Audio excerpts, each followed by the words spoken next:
नमस्कार बंधुरा साहाबाड़ी रान्नाघरे आपनादेर सबाइके स्वागत। आमी शम्पा साहा।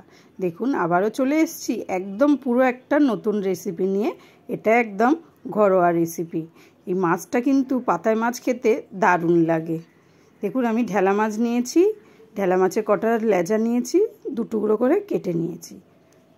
केटे निये नुन हलुद भालो करे माखिये नेब माछटाय। এই কলা পাতার ঢেলা মাছটা খেতেও কিন্তু অসাধারণ লাগে। আমি আলু আগে থেকে কেটে নিয়েছি, একদম কুচিয়ে কুচিয়ে আলুটা কেটেছি, কেটে ধুয়ে জল ঝরিয়ে নিয়েছি। নিয়ে আলু কুচানি দিয়ে দিলাম আর ধনেপাতা কুচো দিয়ে দিলাম। দিয়ে এর মধ্যে 4-5 কোয়া রসুন থেতো করেও দিয়ে দিলাম। রসুনটা কিন্তু আমি বাটবো না, থেতো করে দেব। দিয়ে একটু হলুদ গুঁড়ো দিলাম, একটু নুন দিলাম। যেহেতু মাছে আমি নুন দিয়ে মাখিয়েছি ওই জন্য নুনটা একটু কম দিলাম। তারপরে সর্ষের তেল দিয়ে দিলাম। এই মাছটা কিন্তু সর্ষের তেলেই খেতে খুবই ভালো লাগে।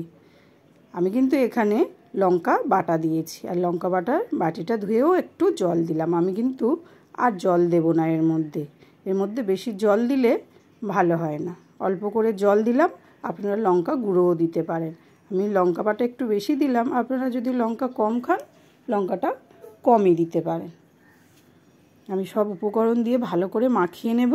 ভালো করে কিন্তু এটা মাখতে হবে। তারপরে গ্যাস জ্বালিয়ে এবারে কলা পাতাগুলো ভালো করে ছেঁকে নেব। আমি কলা পাতা দেখুন ভালো করে সাইজ করে কেটে নিয়েছি। নিয়ে কলা পাতাগুলো ভালো করে ছেঁকে নেব। এপিট ওপিট করে ভালো করে ছেঁকে নিতে হবে। কলা পাতা এই জন্য ছেঁকা, না তো কলা পাতাগুলো কিন্তু ভেঙে যাবে। এই ছেঁকলে কলা পাতা দেখুন কি নরম হয়ে গেছে, কলা পাতা আর ভাঙবে না। তার মধ্যে আমি তুলে নিলাম আর গ্যাসের মধ্যে একটা প্যান বসিয়ে দিলাম। দিয়ে তার উপরে কলা পাতাটা দিয়ে দিলাম। দিয়ে একটা একটা করে মাছ আগে সাজিয়ে নেব। নিয়ে ওপর থেকে সবজিগুলো দিয়ে দেব। দেখুন সুন্দর করে একটা একটা করে মাছ চারিদিকে সাজিয়ে দেব।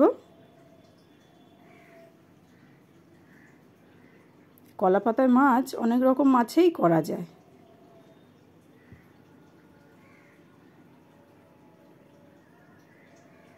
এবার আমি সবজিগুলোকে ভালো করে দিয়ে দেব। মাছগুলো তলায় দিলাম এই কারণে, ওই পিঠগুলো ভালোভাবে লাল লাল হলে দেখতেও ভালো লাগবে, খেতেও ভালো লাগবে। কাঁচা কাঁচা ভাবটা আর থাকবে না। আমি সব জলটাও দিয়ে দিলাম। নুন হলুদ মাখা যে জলটা ছিল সবজি মাখার সাথে সেটাও পুরোটা দিয়ে দিলাম। আমি কিন্তু আর একটুও জল দেব না, ভালো করে হাত দিয়ে চেপে চেপে দিলাম। দিয়ে আমি এটাকে চারিদিক দিয়ে কলা পাতাটা মুড়িয়ে আর একটা থালা ঢেকে দেব। দিয়ে আমি কিন্তু গ্যাসটা একদম কমিয়ে দিয়েছি, না তো কলা পাতাটা পুড়ে যাবে। দেখুন ঢেকে দিয়েছি। মাঝখানে খুলে আপনাদের দেখালাম কত জল উঠেছে। আমি তো এত জল দিইনি, দেখুন কতটা জল উঠেছে। এই জলেই আলুটা সেদ্ধ হয়ে যাবে। গ্যাসের ফ্লেমটা কিন্তু একদম কমিয়ে রাখবেন, না তো মাছের তলা থেকে সব পুড়ে যাবে।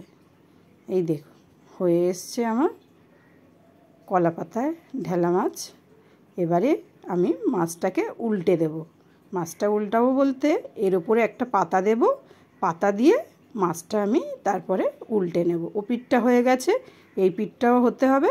তাই আমি দেখুন কিভাবে করছি। এইভাবে মাছটাকে এই যে উল্টে নিলাম।